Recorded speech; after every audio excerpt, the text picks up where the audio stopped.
ಈ ಅನಿಲ್ ಕುಂಬ್ಳೆ ಸರ್ಕಲ್ ಅಲ್ಲಿ ಲ್ಯಾಂಬರ್ಗಿನಿ ಕಾರಲ್ಲಿ ಒಂದು ಆಗಿದೆ ನ್ಯೂಸೆನ್ಸ್ ಅಂತ ಮಿಡ್ ನೈಟ್ ಅಲ್ಲಿ 2 ಗಂಟೆ 3 ಗಂಟೆಯಲ್ಲಿ ಯಾವ್ದು ನ್ಯೂಸೆನ್ಸ್ ಏನ್ ಆಗಿಲ್ಲ. ಫಸ್ಟ್ ಎರಡನೇದು ಅವಾಗ ಜನನು ಯಾರು ಇರೋದಿಲ್ಲ. ಅವತ್ತು ಗಾಡಿ ತಗೊಂಡು ಡ್ರೈವರ್ ಆಕ್ಚುಲಿ ಒಂದು ವರ್ಕ್ಶಾಪ್ ಅಲ್ಲಿ ಸರ್ವಿಸ್ ಅಲ್ಲಿ ಇರುತ್ತೆ ಗಾಡಿ ತಗೊಂಡು ಆಕ್ಚುಲಿ ಅದು ಅವರು first of all Ricky Rai ಅವ್ರದ್ದು ತೋರಿಸಿದ್ರು. ರಿಕ್ಕಿ ರೈ ಅವರು ಗಾಡಿ ಡ್ರೈವ್ ಮಾಡ್ಕೊಂಡು ಬಂದಿದ್ದಾರಲ್ಲ ಆಯ್ತು ಅಂತ ಡ್ರೈವರ್ ಕಾರ್ ತಗೊಂಡು ಬರ್ಬೇಕಾದ್ರೆ ಆದಂತ ಒಂದು ಇನ್ಸಿಡೆಂಟ್ ಅಷ್ಟೇ. ಅದು ರಿಕ್ಕಿ ರೈ ಅವರಿಂದ ಆಗಿರೋದಲ್ಲ.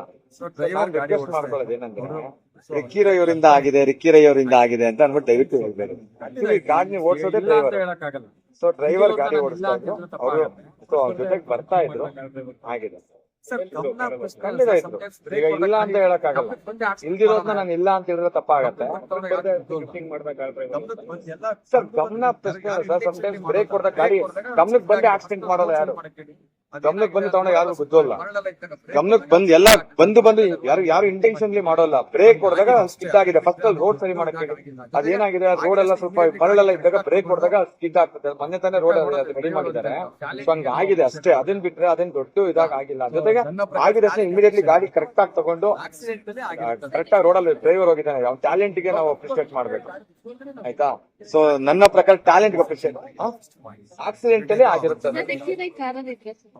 ಹೌದು ಅಫ್ಕೋರ್ಸ್ ರಿಕ್ಕಿ ರೈ ಕಾರಲ್ಲಿ ಇದ್ರು ಅಂತಾನೆ ನಾವ್ ಹೇಳಿರೋದು. ರಿಕ್ಕಿ ರೈ ಕಾರಲ್ಲಿ ಇದ್ರು ಅದಕ್ಕೂ ನಾವು ತೋರಿಸಿದೀವಿ. ನಾವು ಅವ್ರಿಗೆ ಓಡಿಸ್ತಾ ಇರಲಿಲ್ಲ ಅನ್ನೋದಕ್ಕೆ ನಾನು ತೋರಿಸಿದ್ದೀನಿ. ಮೋರ್ ಓವರ್ ಅವ್ರು ಓಡಿಸಕ್ಕೆ ಅವ್ರು ಎಷ್ಟೋ ದಿವಸದಿಂದ ರೀಸೆಂಟ್ ಆಗಿ ಅವರು ರಷ್ಯಾದಲ್ಲಿ ಬಂದಿದ್ದೇ ಅವ್ರು ಇನ್ನ 2 ದಿವಸ ಆಗಿದೆ ಅಷ್ಟೇ.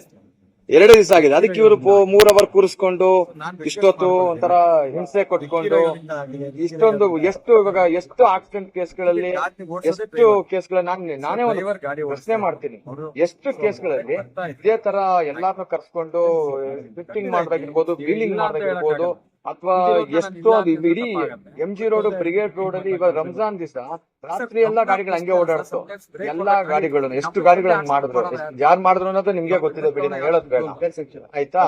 First of all case register ಆಗೋಲ್ಲ.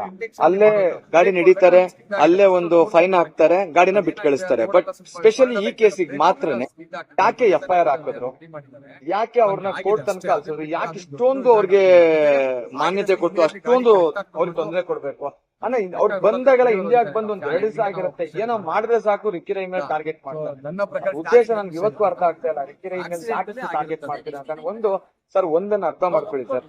ಅವ್ರು ಬಂದ್ರೆ ಕಾನೂನು ಇವಾಗ ಒಂದು ಸಿಗ್ನಲ್ ಜಂಪ್ ಮಾಡಿದ್ರೆ ಈಗ ನೀವೇ ಮಾಧ್ಯಮದವ್ರು ಫಾಸ್ಟ್ ಆಗಿ ಹೋಗ್ಬೇಕಾದ್ರೆ ಸಿಗ್ನಲ್ ಜಂಪ್ ಮಾಡ್ಕೊಂಡು ನ್ಯೂಸ್ ಮಾಡಕ್ ಹೋಗ್ಲೇಬೇಕು, ಹೋಗ್ತಾ ಇರ್ತೀವಿ.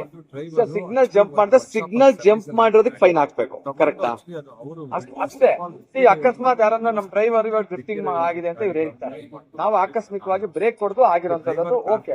ಈಗ ಅದು ತಪ್ಪು ಅನ್ನೋದೇ ಆದ್ರೆ ಅದಕ್ಕೆ ಸಂಬಂಧಪಟ್ಟ ಒಂದು ಫೈನ್ ಕೇಸ್ ಅಷ್ಟೇ ಇದೆ ಸರ್. 1000 ರೂಪಾಯಿ ಫೈನ್ ಕೇಸ್. ಟಾರ್ಗೆಟ್ ಅಂದ್ರೆ ಯಾಕೆ ಇವ್ರು ಇಷ್ಟೊಂದು ಮಾನ್ಯತೆ ಕೊಡ್ತೀರಾ ಅಂತ ನನ್ನ ಪ್ರಶ್ನೆ. ನನ್ನ ಪ್ರಶ್ನೆ ಇಷ್ಟೇ. ಈ ಕೇಸ್ ಇಷ್ಟೊಂದು ಮಾನ್ಯತೆ ಕೊಡ್ಬೇಡಿ. ಎಷ್ಟು ನೀವು ಎಲ್ಲಾ ಕೇಸಲ್ಲಿ ಹಂಗೆ ಮಾಡ್ತಾ ಇದ್ದೀರಾ. 1000 ಆಕ್ಸಿಡೆಂಟ್ ಕೇಸ್ ಆಗ್ತಾ ಇದೆ. ಎಲ್ಲಾ ಕೇಸಲ್ಲಿ ಸೀಸ್ ಮಾಡ್ತೀರಾ ವೆಹಿಕಲ್ಗಳನ್ನ, ಫೈನ್ ಹಾಕೋದನ್ನ ಕಳಿಸ್ತೀರಾ. ಯಾಕೆ ಮಾತ್ರ ಯಾಕೆ ಸೀಸ್ ಮಾಡ್ತೀರಾ? ಯಾಕೆ ಇಷ್ಟೊಂದು? ಅವ್ರು ಬಂದಿರೋದೇ ಅವತ್ತು, ಇಂಡಿಯಾಗ್ ಬಂದಿರೋದೇ 2-3 ತಿಂಗಳಾದ್ಮೇಲೆ ಬಂದಿರೋದೇ ಅವತ್ತು ಬಂದಿದ್ದಾರೆ. ಜಸ್ಟ್ ಅವತ್ತು ಗಾಡಿಯ ವರ್ಕ್ಶಾಪ್ ಅಲ್ಲಿ ಪಾಲಿಶ್ ಏನೋ ಬಿಟ್ಟಿದ್ದಾರೆ ಮೇ ಬಿ. ಸೊ ಪಾಲಿಶ್ ಬಿಟ್ಟಿರ್ತಕ್ಕಂಥ ಕಾರ್ನ ತಗೊಂಡ್ಬರೋದಕ್ಕೆ ಡ್ರೈವರ್ ಕರ್ಕೊಂಡು ಹೋಗಿದ್ದಾರೆ. ಡ್ರೈವರ್ ತಗೊಂಡ್ ಬರ್ಬೇಕಾದ್ರೆ ಬ್ರೇಕ್ ಹೊಡೆದಾಗ ಅದು ಗಾಡಿ ಅಂತ ನೀವ್ ಹೇಳ್ತೀರಾ. ನನ್ಗೆ ಅನ್ಸಿದ ಪ್ರಕಾರ ಸ್ಕಿಡ್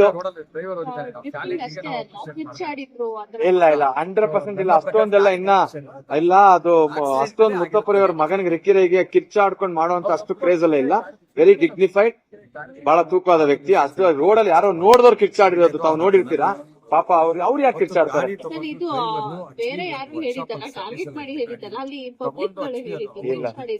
ಅಲ್ಲ ಪಬ್ಲಿಕ್ ಯಾರು ಬಂದ್ ಹೇಳಿದ್ರು ಅಂತ ನಿಮ್ ಮುಂದೆ ಬಂದ್ ಹೇಳಿದ್ರು ಒಬ್ಬರನ್ನ ಬಂದ್ ಹೇಳ್ಸಿ ಇಲ್ಲಿ ಸಾಕ್ಷಿ ಕೊಡಕ್ಕೆ. ಹೌದು, ಬೇಲು ತಗೊಂಡಿದ್ದೀನಿ ಕೋರ್ಟ್ ಅಲ್ಲಿ. ಬೇಲು ತಗೊಂಡು ಬೇಲ್ ಯಾಕೆ ಕೊಟ್ಟು ಒಂದು ಬಾಡೆ ಇಲ್ದಿರೋದಕ್ಕೆ ಅವರು ಒಬ್ಬ ಓನರ್ ಆಗಿ ಡ್ರೈವರ್ ಕೂಡ ಬೇಲ್ ತಗೊಂಡಿದ್ದಾರೆ. ಅಂಡ್ ಇವರು ಕೂಡ ಎಲ್ಲ ಕರೆಕ್ಟ್ ಇದೆ. ಬೇಡ ಸರ್, ಯಾಕೆ ಪಾಪ ಅವ್ರಿಗೆ, ಯಾಕೆ ಡ್ರೈವರ್ಗೋಸ್ಕರ ಯಾಕೆ ಪಾಪ ಅವ್ರೇನೋ ಹೊಟ್ಟೆಪಾಡಿ ಜೀವನ ನಡೆಸ್ತಿರ್ತಾರೆ. ಒಂದ್ ಮಾಡ್ಬಿಟ್ಟು ಇವತ್ತು ಅವ್ನು ಕೆಲಸ ಕಳ್ಕೊಳ್ಳೋ ಸ್ಥಿತಿಗೆ ಬಂದಿದ್ದಾನೆ. ಸೊ ಇದು ದೊಡ್ಡದ್ ಮಾಡೋದ್ರಿಂದ ಆತ ಕೆಲಸ ಕಳ್ಕೊಳ್ಳೋ ಸ್ಥಿತಿ. ಸೊ ಅದಾಗಬಾರ್ದು. ಪಾಪ ಅವ್ರೇನಾದ್ರು ಏನೋ ಆಕಸ್ಮಿಕವಾಗಿ ಆಗಿರೋದ್ರಿಂದ ಕ್ಷಮಿಸ್ಬಿಟ್ಟು ರಿಕ್ಕಿ ಅವರು ಅವ್ರಿಗೆ ಏನೋ ಇಟ್ಕೊಳ್ಬೇಕಷ್ಟೇ. ಬಟ್ ಲೆಟ್ಸ್ ಸಿ, ಅದು ಅವ್ರಿಗೆ ಬಿಟ್ಟಿದ್ದು.